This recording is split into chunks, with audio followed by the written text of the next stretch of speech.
Remontons le temps loin, très loin en arrière, il y a plus de 4 milliards d'années. À cette époque, notre jeune système solaire, c'était un véritable champ de bataille cosmique. Des planètes en pleine naissance se percutaient dans des collisions absolument titanesques. C'est comme ça que les mondes qu'on connaît aujourd'hui ont été forgés.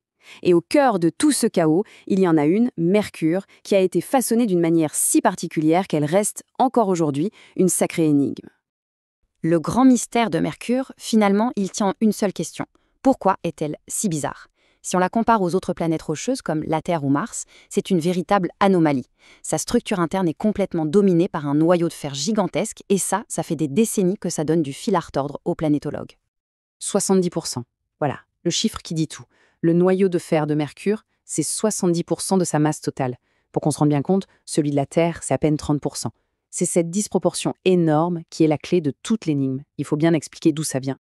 Alors, comment on explique une structure pareille ? Pendant très longtemps, la théorie qui tenait la corde parlait d'un événement cataclysmique. Une explication qui avait l'air pas mal sur le papier, mais qui, en y regardant de plus près, s'est avérée, hautement improbable. Et l'hypothèse de base, c'était celle d'un impact géant, et surtout frontal. Un peu comme le scénario de la formation de notre Lune. On imaginait qu'un autre corps céleste avait percuté la toute jeune Mercure avec une violence inouïe.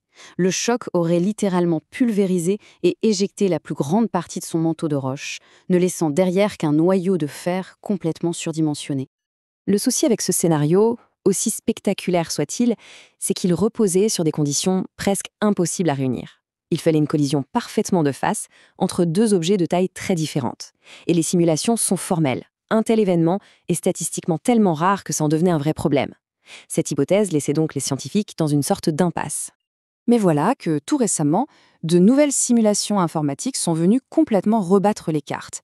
Elles proposent un scénario pour la naissance de Mercure qui est non seulement bien plus élégant, mais surtout bien plus probable. Alors, on oublie l'impact frontal. La nouvelle théorie, elle, nous parle d'une collision oblique, une sorte de frottement cosmique à très très grande vitesse. Et, point absolument crucial, elle implique deux protoplanètes de masse et de taille à peu près similaires. Et ça change tout, parce que ce genre de rencontre était beaucoup plus fréquent dans le jeune système solaire. On assiste à un véritable changement de paradigme. On abandonne l'idée d'un accident cosmique exceptionnel, un impact frontal improbable entre deux corps très différents, pour un processus qui est en fait beaucoup plus logique et courant, une collision de côté, en quelque sorte, entre deux planètes jumelles. Et ce n'est pas juste une idée en l'air, comme le confirme Patrick Franco, l'un des astronomes derrière cette étude, ce scénario est carrément plus plausible d'un point de vue statistique et dynamique. On se rapproche enfin d'une explication qui colle avec ce qu'on sait du chaos qui régnait à cette époque. D'accord, l'idée d'une fusion est plus plausible, c'est entendu. Mais concrètement, comment ça a pu créer la Mercure qu'on connaît aujourd'hui ?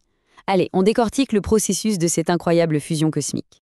En fait, tout se joue dans la manière dont l'impact se produit. L'approche est rasante. Au moment du contact, les deux corps se frôlent, mais avec une violence extrême. Leurs noyaux de fer, qui sont très denses, sont attirés l'un vers l'autre et finissent par fusionner pour n'en former qu'un seul, énorme. Par contre, une grosse partie de leurs manteaux rocheux, qui sont plus légers, est arrachée et projetée très loin dans l'espace. Et c'est là que se trouve toute la différence. Dans ce nouveau scénario, les matériaux qui ont été éjectés ne sont jamais revenus. L'angle de l'impact leur a donné assez de vitesse pour qu'ils s'échappent pour de bon. Et ça explique enfin pourquoi le manteau de Mercure est si fin par rapport à son noyau. Bon, mais ça soulève une autre question qui est assez fascinante. Si des milliards et des milliards de tonnes de roches ont été éjectées de Mercure, elles sont bien allées quelque part, non ?